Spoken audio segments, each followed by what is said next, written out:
ഭാരതം ചന്ദ്രനിൽ കയ്യൊപ്പ് ചാർത്തിയിട്ട ഇന്നേക്ക് 2 ആണ്ട്. എക്കാലവും ഭാരതീയർക്ക് അഭിമാനിക്കാവുന്ന സുവർണ നേട്ടം ലഭിച്ചതിന്റെ സ്മരണയ്ക്കായി ഇന്ന് ബഹിരാകാശ ദിനം ആചരിക്കുകയാണ് രാജ്യം. ബഹിരാകാശ ചരിത്രത്തിലെ ഏടായി മാറിയ ചന്ദ്രയാൻ 3 ദൗത്യത്തെക്കുറിച്ച് അറിയാം. 2023 ഓഗസ്റ്റ് 23 സമയം വൈകുന്നേരം 6 മണി. രാജ്യം മുഴുവൻ ഒറ്റ സ്ക്രീനിലേക്ക് ചുരുങ്ങിയ ധന്യമുഹൂർത്തം. ത്രിവർണ പതാക ചന്ദ്രന്റെ പ്രതലത്തിൽ സ്പർശിക്കുന്നത് കാണാനായി നെഞ്ചിടിപ്പോടെ ഇന്ത്യ മഹാരാജ്യം കാത്തിരുന്ന നിമിഷങ്ങൾ. 3, 2, 1, 0.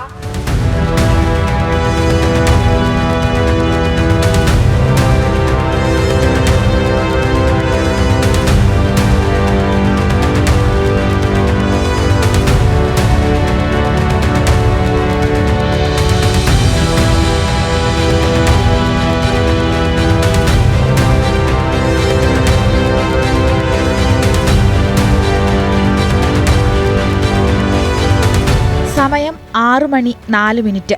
ലാൻഡിങ്ങിനായി ലക്ഷ്യമിട്ടിരുന്ന 4.5 കിലോമീറ്റർ വീതിയുള്ള പ്രദേശത്തിന്റെ മധ്യത്തിൽ വിക്രം ലാൻഡർ ഇറങ്ങി. പെട്ടെന്ന് TV സ്ക്രീനിൽ കരഘോഷം, ഹസ്തദാനം. 140 കോടി പേരുടെ ചങ്കിടിപ്പിന്റെ വിലയായിരുന്നു ബംഗളൂരുവിലെ ശാസ്ത്രജ്ഞരുടെ ആ സന്തോഷം. പിന്നാലെ ഇസ്രോ മേധാവി S സോമനാഥിന്റെ സ്ഥിരീകരണം. മണിക്കൂറുകൾക്ക് ശേഷം ആദ്യ ചിത്രവും പേടകം ഭൂമിയിലേക്ക് അയച്ചു. 2023 ജൂലൈ 14 GSLVയുടെ ചിറകിലേറിയുള്ള ചന്ദ്രയാൻ 3ന്റെ യാത്ര. ചന്ദ്രന്റെ ദക്ഷിണ ധ്രുവത്തിൽ ഇറങ്ങുകയായിരുന്നു ലക്ഷ്യം. 39 ദിവസത്തെ യാത്രയ്ക്കൊടുവിലാണ് വിക്രം ലാൻഡറും പ്രഗ്യാൻ റോവറും ചന്ദ്രോപരിതലത്തിലെത്തിയത്. ഇതോടെ ചന്ദ്രനിലിറങ്ങുന്ന 4ാമത്തെ രാജ്യവും ദക്ഷിണ ധ്രുവ മേഖലയിൽ എത്തുന്ന ആദ്യ രാജ്യവുമായി ഭാരതം മാറി. കിലോമീറ്ററുകൾ സഞ്ചരിച്ച് ലക്ഷക്കണക്കിന് വിവരങ്ങളാണ് പേടകം ഭൂമിയിലേക്ക് അയച്ചത്. കുറഞ്ഞ ചിലവിൽ മികവ് തെളിയിക്കുന്നതിൽ ഭാരതം ബഹുദൂരം മുന്നിലാണെന്ന് ലോകം തിരിച്ചറിഞ്ഞു.